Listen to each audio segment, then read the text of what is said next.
Hey Diana, what on earth is this? Is this you? And what is this?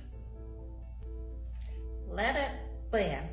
So pilot will be spelled with P in Russian, pilot.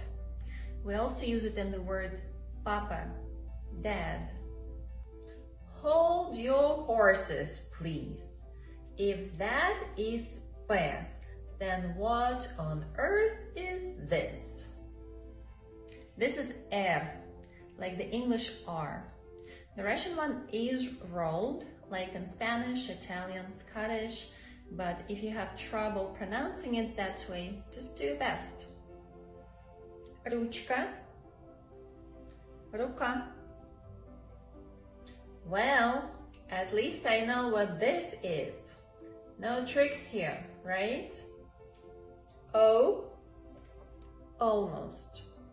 O, two sounds in English, or just one sound in Russian.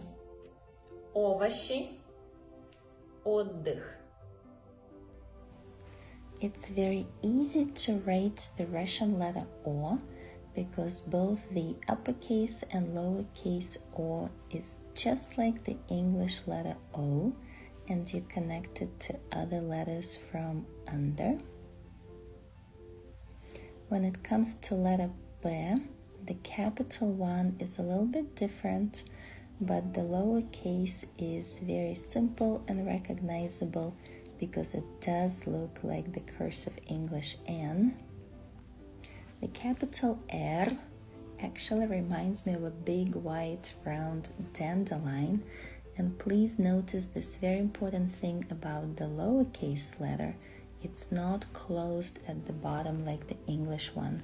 All 3 letters today. What's next time? 2 easy letters next time. See you soon!